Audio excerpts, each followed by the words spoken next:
Hello friends, welcome into Achievers. आज मैं जो आपके साथ वीडियो शेयर करने जा रही हूँ ये है मेरे जितने भी गवर्नमेंट एग्ज़ाम की कर रहे हैं तैयारी, उन सब के लिए करंट अफेयर्स। ये लेटेस्ट करंट अफेयर्स हैं जो अभी रिसेंटली जो इवेंट्स हुए हैं या जो भी घटनाएं हुई हैं उन पे बेस्ड हैं। सो अपनी नॉलेज को अपनी जनरल नॉलेज को अपडेट करने के लिए मेरे चैनल के साथ बने रहिएगा। चलिए हम स्टार्ट करते हैं अपने पहले क्वेश्चन के साथ। So let's start with our question number 1। Victor 6000 जो टाइटन सबमर्सिबल के बचाव अभियान में शामिल था, किस देश में विकसित किया गया था? So the correct answer of this question is France.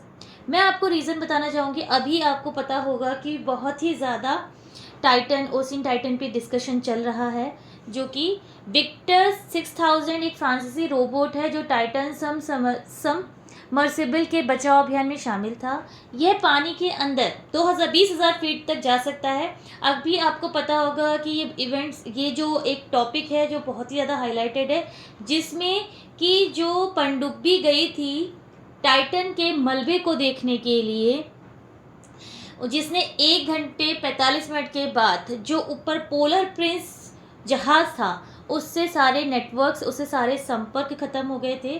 तो जिसे ढूंढा जा रहा है, तो उस विक्टर 6000 का किसने विकसित किया है? फ्रांस ने। ठीक है, तो इस क्वेश्चन से बेस पे और भी जितने टॉपिक्स मिल सकते थे और भी जो आपको इन्फॉर्मेशन मैं दे सकती थी वो मैंने अलग से हाईलाइटेड करके दे रखी है। नेक्स्ट क्वेश्चन में बढ़ते हैं। ग्रीन डायमंड जिसे प्रधानमंत्री मोदी ने अमेरिकी राष्ट्रपति जो बाइडेन और प्रथम महिला को पुरस्कृत किया था, किस राज्य में विकसित किया गया था? So the correct answer of this question is Gujarat. प्रधानमंत्री नरेंद्र मोदी ने जो अनोखा उपहार दिया था, ये इसका उत्पादन सूरत गुजरात स्थित एक प्रयोगशाला द्वारा किया गया था। ठीक है, प्रयोगशाला में विकसित 7.5 कैरेट के हरे हीरे में पृथ्वी के प्राकृतिक रूप के खनन किए गए हीरे के समान रासायनिक एंड ऑप्टिकल विशेषताएं हैं। यह हीरा पर्यावरण के अनुकूल क्योंकि इसके निर्माण से सौर और पवन ऊर्जा जैसे संसाधनों का उपयोग किया गया था।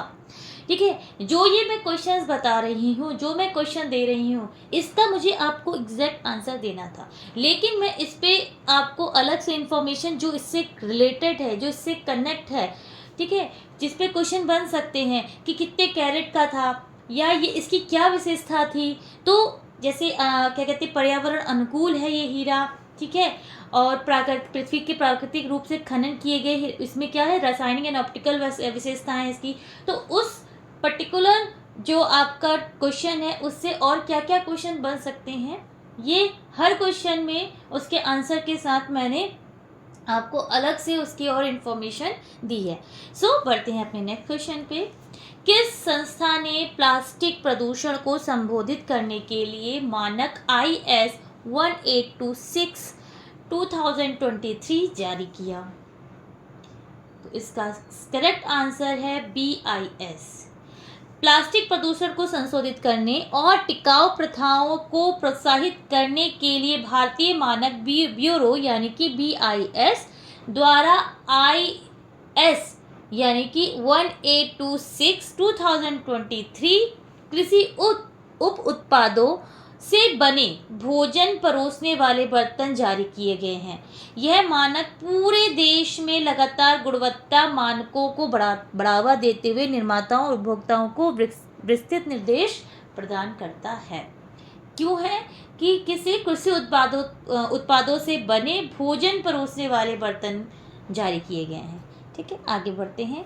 किस केंद्रीय मंत्रालय ने फेस ऑथेंटिकेशन फीचर के साथ PM किसान मोबाइल ऐप लॉन्च किया था? इसका करेक्ट आंसर है कृषि एवं परिवार कल्याण मंत्रालय। कृषि एवं क्या कहते हैं, परिवार कल्याण मंत्रालय ने आपका क्या फेस ऑथेंटिकेशन फीचर जो कि किसान मोबाइल ऐप लॉन्च किया। ठीक है, प्रधानमंत्री किसान सम्मान निधि योजना के तहत किसानों के लिए EKYC की सुविधा के लिए केंद्रीय कृषि मंत्री द्वारा फेस ऑथेंटिकेशन फीचर के साथ पीएम किसान मोबाइल ऐप लॉन्च किया। यह ऐप किसानों को ओटीपी या फिंगरप्रिंट की आवश्यकता के बिना उनके चेहरे को स्कैन, अभी आप देखते होंगे जितनी भी केवाईसी होती है या आधार के थ्रू आपका जितना भी ऑथेंटिकेशन या कि जितना भी ऑथेंटिकेशन किया जाता होगा उसमें आपके पास आधार ओटीपी आता होगा या बायोमेट्रिक के थ्रू यानी कि आपके फिंगरप्रिंट के थ्रू किया जाता है। लेकिन ये एक फीचर किया गया किसानों के लिए जिसमें क्या होगा, उनके फेस को स्कैन करके ये प्रक्रिया पूरी की जाएगी। अब इसे केवाईसी के साथ 500 किसानों की मदद करने के लिए राज्य के अधिकारियों तक बढ़ा दिया गया है। अब क्वेश्चन क्या है कि बन सकता है कि इसे कितने किसानों की मदद करने के लिए, तो 500 किसानों की मदद करने के लिए राज्य सरकार के अधिकारियों तक बढ़ा दिया गया है। ठीक है, तो एक टॉपिक से कई सारे क्वेश्चन हमें मिल सकते हैं। आगे बढ़ते हैं। किस संस्था ने डिजिटल संचार के दायरे में एक नियामक सैंडबॉक्स लागू करने के लिए एक परामर्श पत्र जारी किया? तो इसका सही अगर आंसर है तराई, TRAI।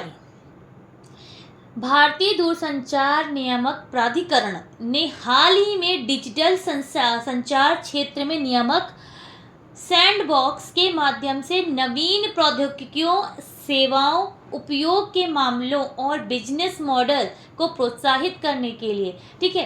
अब क्वेश्चन आपसे किया था किस लिए किया था, तो हम ये बता सकते हैं कि नवीन प्रौद्योगिकियों, सेवाओं, उपयोग के मामलों, बिजनेस मॉडल, ठीक है, व्यापार मॉडल को प्रोत्साहित करने के लिए एक परामर्श पत्र जारी किया था। आगे बात करते हैं।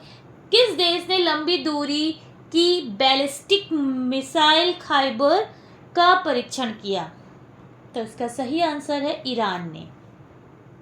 खाइबर लंबी दूरी की बैलिस्टिक मिसाइल है जिसकी मारक क्षमता 2000 किलोमीटर है। हाल ही में ईरान ने इसका परीक्षण किया। यह 2000 किलोमीटर की रेंज तक पहुंचने में सक्षम है और 1.5 मीट्रिक टन की वजनी आयुध ले जाने में सक्षम है। तो आपको ये पता चल गया कि इसकी क्या है खासियत कि ये 2000 किलोमीटर की रेंज तक पहुंचने में सक्षम है। ठीक है, किस देश ने किया? ईरान ने किया। ठीक है, आगे बढ़ते हैं। कौन सा शहर कावेरी 2.0 वेब आधारित संपत्ति पंजीकरण एप्लीकेशन लॉन्च करने जा रहा है? इसका सही आंसर है बेंगलुरु। कावेरी 2.0 वेब आधारित संपत्ति पंजीकरण एप्लीकेशन राजस्व विभाग द्वारा, ठीक है, किस विभाग द्वारा? राजस्व विभाग द्वारा बेंगलुरु के सभी 43 उप पंजीयक कार्यालयों में लॉन्च किया गया। कितने, क्वेश्चन भी पूछ सकता है कितने टोटल कितने कार्यालयों में किया गया, तो 43 हमारे पास है कि 43 उप पंजीयक कार्यालयों में लॉन्च किया गया है। हाल ही में खबरों में रही अराकू वैली कॉफी किस राज्य से है? इसका सही आंसर है आंध्र प्रदेश। आंध्र प्रदेश की अराकू वैली कॉफी ने हाल ही में कृषि और प्रसंस्कृत खाद्य उत्पादों निर्यात विकास प्राधिकरण यानी APEDA से जैविक उत्पादों के लिए राष्ट्रीय कार्यक्रम प्रमाण पत्र प्राप्त किया। कौन सा प्रमाण पत्र प्राप्त किया है? जैविक उत्पादन के लिए राष्ट्रीय कार्यक्रम प्रमाण पत्र प्राप्त किया है। हाल ही में किस देश ने अपना स्वदेशी अंतरिक्ष रॉकेट नूरी लॉन्च किया? इसका सही आंसर है दक्षिण कोरिया। दक्षिण कोरिया ने हाल ही में अपना स्वदेशी अंतरिक्ष रॉकेट नूरी लॉन्च किया। इसने सफलतापूर्वक एक वाणिज्यिक श्रेणी के उपग्रह को कक्षा में पहुंचाया।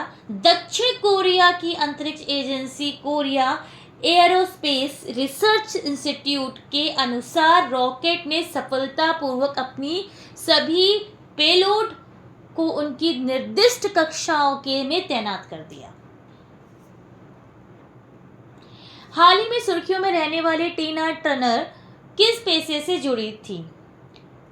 गायक। टीना टर्नर क्या थी? गायक थी। प्रसिद्ध अमेरिकी संगीतकार टीना टर्नर हाल ही में 43 वर्ष की आयु में निधन हो गया। ठीक है, क्वेश्चन ये भी पूछ सकते हैं कि उनका निधन कब हुआ। वह पहली अफ्रीकी America model rock and roll कलाकार थी। टर्नर ने अपने अंतिम एकल एल्बम 24/7 को रिलीज करने के एक साल बाद 2000 में अपनी सेवानिवृत्ति की घोषणा की थी। उनकी आत्मकथा माय लव स्टोरी 2018 में रिलीज हुई थी। अब देखिए, आप देख सकते हैं कि एक इंसान से, पर्टिकुलर एक पर्सन से कितने सारे क्वेश्चन बने। ठीक है, 24/7 को रिलीज करने के बाद कब उन्होंने रिजाइन माने सेवानिवृत्ति से कब हुई? 2000 में।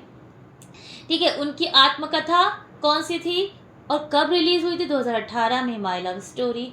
तो एक क्वेश्चन से जितने क्वेश्चन या जितनी इंफॉर्मेशन मिल सकती थी वो सारी मैं आपको प्रोवाइड करा रही हूँ।